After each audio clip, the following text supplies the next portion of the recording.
Este es el multimillonario ruso al que incluso Putin teme tocar. Mientras el Kremlin destruye sistemáticamente a los oligarcas que se atreven a oponerse a la política estatal, este emperador minero critica abiertamente la guerra de Ucrania, rechaza las directrices económicas y mantiene una completa independencia del control presidencial. Número 6. Leonid Mikhelson. Construyó su imperio Novotek, valorado en 24.000 millones de dólares, dominando la extracción de gas natural del Ártico en regiones tan remotas y técnicamente complejas que el Kremlin no puede reemplazar su experiencia sin paralizar las exportaciones energéticas de Rusia. Mikhelson no solo dirige una empresa de gas, controla el conocimiento tecnológico y la infraestructura necesarios para extraer recursos de páramos helados y otras zonas del mundo. El enfoque de Mikhelson para la inmunidad del Kremlin se basa en la metodología de la indispensabilidad estratégica. Sus instalaciones de Novotek extraen gas natural licuado de depósitos árticos mediante tecnología especializada que tardó décadas en desarrollarse y que requiere innovación técnica constante para mantener los niveles de producción. Cuando las crisis energéticas europeas generan demanda de exportaciones de gas ruso, la administración de Putin depende completamente de las operaciones de Mikhelson para generar los ingresos en divisas que mantienen la economía rusa en funcionamiento durante las sanciones internacionales. Lo que hace particularmente segura la posición de Mikhelson es la integración de sus operaciones en el Ártico con la estrategia geopolítica rusa, trascendiendo las simples relaciones comerciales. La presencia de Novotek en el Ártico legitima las reivindicaciones territoriales rusas en las regiones en disputa, a la vez que proporciona exportaciones energéticas que Putin utiliza como herramienta diplomática ante las naciones europeas. La complejidad técnica de la extracción de gas del Ártico implica que reemplazar a Mikhelson requeriría años de reconstrucción operativa, durante los cuales Rusia perdería ingresos cruciales por exportación de energía y un posicionamiento territorial estratégico. La supervivencia de Mikhelson demuestra cómo la experiencia técnica, combinada con la monopolización geográfica, puede crear inmunidad oligárquica frente a las típicas tácticas de presión del Kremlin. A diferencia de los oligarcas, cuya riqueza proviene de activos fácilmente transferibles, el valor de Mikhelson reside en conocimientos e infraestructura irreemplazables que la administración de Putin no puede duplicar ni apropiarse sin destruir las mismas capacidades de las que dependen para obtener ingresos estatales. Este patrón de uso del control técnico especializado para lograr protección política revela exactamente cómo el multimillonario ruso, incluso Putin, teme tocar lo aprendido a operar más allá de la vulnerabilidad típica de los oligarcas. Aunque el enfoque de Mikhelson se basó en la experiencia energética en lugar de la monopolización estratégica integral de los recursos. Número 5. Vagita Lekperov Lukoil. Vagita Lekperov transformó su imperio Lukoil, valorado en 20.000 millones de dólares, en una red petrolera internacional tan profundamente integrada con los mercados energéticos globales que Putin no puede confiscar sus activos sin desencadenar crisis diplomáticas con múltiples países aliados. Lekperov no solo extrae petróleo ruso, sino que opera instalaciones de refinación, redes de distribución y alianzas estratégicas en Europa, Asia y Oriente Medio, lo que convierte a Lukoil en una infraestructura esencial para los países de los que Rusia depende para su cooperación económica y política. El enfoque de Lekperov para la protección del Kremlin se basa en una estrategia de escudo de integración internacional. Las refinerías de Lukoil en Bulgaria procesan combustible para los aliados de la OTAN, mientras que sus redes de distribución suministran energía a las antiguas repúblicas soviéticas que Putin necesita mantener dentro de la esfera de influencia rusa. Cuando el Kremlin considera atacar la riqueza de Lekperov, los funcionarios del gobierno deben sopesar las consecuencias de interrumpir el suministro de energía a los países cuya cooperación Rusia requiere para objetivos geopolíticos más amplios. Esto crea situaciones en las que atacar a Lekperov perjudicaría más la política exterior rusa que el control interno. Lo que hace particularmente sofisticada la protección internacional de Lekperov es cómo sus alianzas petroleras crean relaciones de dependencia mutua con gobiernos extranjeros que presionan activamente a Moscú en su nombre. Las empresas energéticas europeas que dependen del suministro de Lukoil presionan a sus gobiernos para que mantengan relaciones diplomáticas con Rusia que protejan los intereses comerciales de Lekperov. Las naciones de Oriente Medio que se benefician de las inversiones de Lukoil se coordinan con las autoridades rusas para garantizar el buen funcionamiento de las operaciones de Lekperov, lo que genera presión política internacional que lo protege de la típica persecución oligárquica. El método de Lekperov demuestra cómo la integración empresarial internacional puede generar inmunidad oligárquica mediante una complejidad diplomática que trasciende el control político interno. La administración de Putin se ve limitada por consideraciones de política exterior al evaluar las amenazas al imperio de Lekperov, ya que interrumpir sus operaciones internacionales podría perjudicar las relaciones con socios estratégicos que Rusia necesita para sus objetivos geopolíticos más amplios. Este patrón de utilizar la integración internacional para lograr protección política interna muestra exactamente cómo el multimillonario ruso, incluso Putin, teme tocar y aprender a operar más allá de la autoridad típica del Kremlin. Número 4. Mikhail Friedman, Alpha Group. Mikhail Friedman construyó su imperio de 15.000 millones de dólares, Alpha Group, dominando una invisibilidad política tan completa que Putin no puede justificar atacarlo sin que parezca que persigue empresarios exitosos solo por su riqueza. Friedman no solo evita la controversia política, sino que opera a través de redes bancarias y de telecomunicaciones que sirven tanto los intereses gubernamentales como los mercados privados con una neutralidad tan estricta que atacarlo sentaría un precedente peligroso para otros oligarcas que mantienen posturas apolíticas similares. El enfoque de Friedman para la inmunidad del Kremlin se basa en la metodología de la perfección de la neutralidad estratégica. Su banco Alfa proporciona servicios financieros a agencias gubernamentales, empresas estatales y empresas privadas sin favorecer a ninguna facción política ni postura política en particular. Cuando aumentan las tensiones políticas entre los diferentes centros de poder del Kremlin, las operaciones bancarias de Friedman siguen beneficiando a todas las partes por igual, lo que lo hace valioso para las facciones rivales que valoran su neutralidad fiable durante las luchas internas de poder.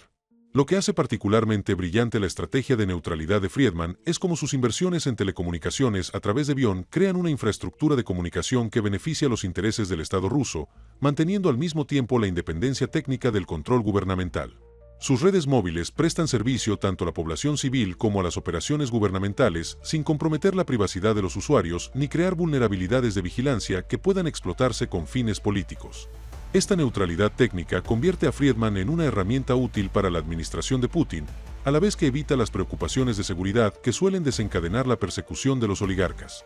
Su supervivencia demuestra cómo la perfecta neutralidad política, combinada con la prestación de servicios esenciales, puede generar inmunidad oligárquica mediante el valor institucional en lugar de las relaciones personales.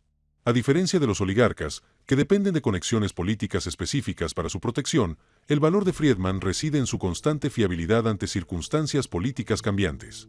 Los funcionarios gubernamentales que, de otro modo, considerarían a los empresarios adinerados como amenazas, prefieren la previsible neutralidad de Friedman a la incertidumbre que resultaría de interrumpir sus operaciones. Este delicado equilibrio entre utilidad e independencia revela los principios fundamentales que los oligarcas más sofisticados construirían para lograr una inmunidad aún mayor ante la interferencia del Kremlin. Número 3. Hermann K.H. Hermann Kahn construyó su imperio de comercio de materias primas de 10.000 millones de dólares, creando redes comerciales internacionales tan intrincadamente conectadas a las cadenas de suministro globales que la interferencia de Putin provocaría una escasez de materias primas que afectaría simultáneamente a docenas de países. Kahn no solo comercia con recursos, sino que también gestiona las rutas logísticas que transportan materiales esenciales entre continentes, lo que convierte sus relaciones comerciales en una infraestructura crucial para los países de los que Rusia depende para su cooperación diplomática y económica. El enfoque de Kahn para la protección del Kremlin se basa en la estrategia de indispensabilidad de la cadena de suministro global. Sus redes comerciales transportan grano desde las granjas rusas hasta los mercados de Oriente Medio, fertilizantes desde las fábricas ucranianas hasta las regiones agrícolas africanas y coordinan envíos de metales entre las antiguas repúblicas soviéticas y fabricantes europeos. Cuando las tensiones internacionales amenazan estos flujos de materias primas, los gobiernos extranjeros presionan a sus homólogos rusos para que garanticen la continuidad de las operaciones de Kahn, ya que la interrupción de sus redes generaría escasez de alimentos y crisis de suministro industrial en sus territorios. Lo que hace particularmente sofisticada la protección internacional de Kahn es la forma en que su comercio de materias primas crea interdependencias económicas que trascienden las fronteras políticas y las diferencias ideológicas. Las naciones africanas que dependen de los envíos de grano de Kahn para su seguridad alimentaria presionan a las organizaciones internacionales para mantener relaciones comerciales que protejan sus intereses comerciales. Los fabricantes europeos que dependen de sus redes de comercio de metales se coordinan con sus gobiernos para garantizar que las políticas diplomáticas no interrumpan las operaciones de Kahn, lo que genera una presión política multilateral que lo protege de la persecución interna. El método de Kahn demuestra cómo el control global de las materias primas puede generar inmunidad oligárquica mediante una necesidad económica internacional que trasciende los canales diplomáticos tradicionales. La administración de Putin descubre que atacar la riqueza de Kahn perjudicaría las relaciones con socios estratégicos en varios continentes que dependen de sus redes comerciales para obtener recursos esenciales. Los líderes extranjeros que, de otro modo, apoyarían sanciones contra los oligarcas rusos hacen excepciones con Kahn, ya que interrumpir sus operaciones perjudicaría a sus propias poblaciones más que beneficiaría las campañas de presión internacionales. Este patrón de utilizar el control de productos básicos para lograr protección política internacional sentó las bases para una inmunidad estratégica aún más integral. Número 2. Andrei Melnikenko, Evroim. Andrei Melnichenko transformó su imperio Eurochem de 21.000 millones de dólares en una red financiera fantasma utilizando estructuras offshore tan complejas que ni siquiera los investigadores más sofisticados de Putin pueden determinar dónde reside realmente su riqueza ni cómo funcionan realmente sus operaciones comerciales. Melnichenko no solo posee empresas de fertilizantes y carbón, sino que opera a través de sociedades fantasma, fideicomisos y holdings distribuidos en docenas de jurisdicciones, lo que imposibilita prácticamente la incautación tradicional de activos. Su estrategia para obtener inmunidad ante el Kremlin se basa en una estrategia de multiplicación de la complejidad en paraísos fiscales.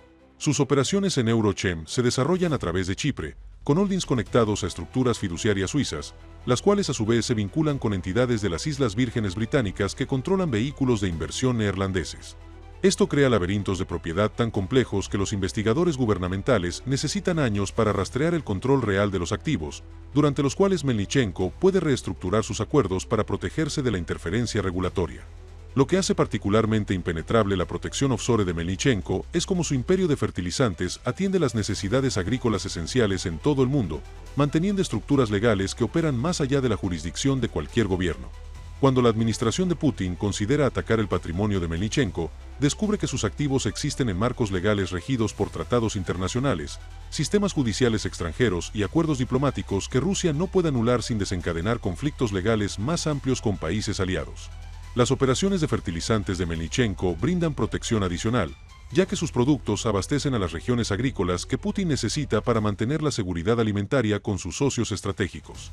Interrumpir el negocio de Melnichenko generaría escasez de fertilizantes que perjudicaría la producción agrícola en países cuya cooperación Rusia requiere para sus objetivos económicos y políticos. Esto crea situaciones en las que atacar a Melnichenko perjudicaría los intereses rusos más que beneficiaría el control interno.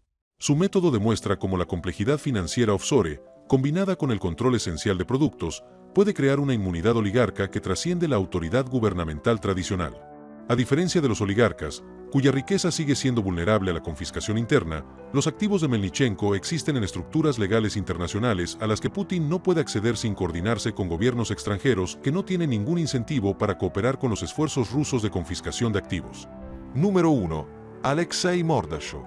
Dirige su imperio Severstal, valorado en 18.000 millones de dólares, controlando la producción de acero, tan esencial para la fabricación militar, el desarrollo de infraestructura y las operaciones industriales rusas, que Putin no puede ejercer su liderazgo sin la cooperación de Mordashov.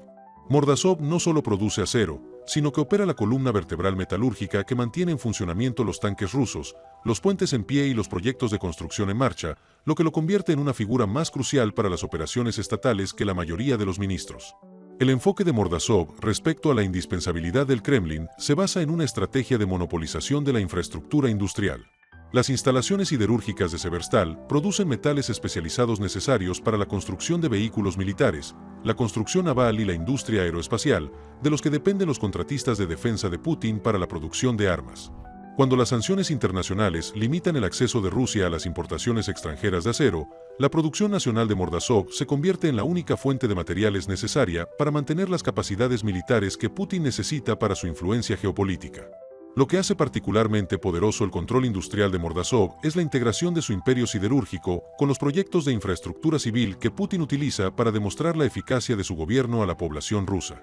Grandes proyectos de construcción, redes de transporte e iniciativas de desarrollo urbano dependen de los materiales de Severstal, lo que convierte a Mordashov en un elemento esencial para los programas de obras públicas que Putin utiliza para su legitimidad política. Interrumpir las operaciones de Mordashov paralizaría los proyectos de construcción que Putin ha prometido a la ciudadanía rusa, lo que generaría problemas políticos internos que podrían socavar su liderazgo. Las operaciones mineras de Mordashov también controlan las materias primas necesarias para la producción de acero, lo que crea una integración vertical que hace prácticamente imposible reemplazar sus capacidades en plazos razonables. Sus instalaciones procesan mineral de hierro, carbón y otros insumos utilizando equipos especializados y conocimientos técnicos que tardaron décadas en desarrollarse. Los intentos del gobierno de confiscar los activos de Mordashov provocarían paradas de producción que paralizarían las industrias militares y civiles de las que depende la administración de Putin para su funcionamiento operativo. Su método demuestra cómo el control de la infraestructura industrial esencial puede generar inmunidad oligarca mediante una dependencia estatal que trasciende las relaciones políticas personales. Putin descubre que mantener el poder requiere la cooperación continua de Mordashov más que la protección de Putin, invirtiendo así la dinámica típica de los gobiernos oligarcas, donde los empresarios dependen del favor político en lugar de los políticos de las operaciones comerciales.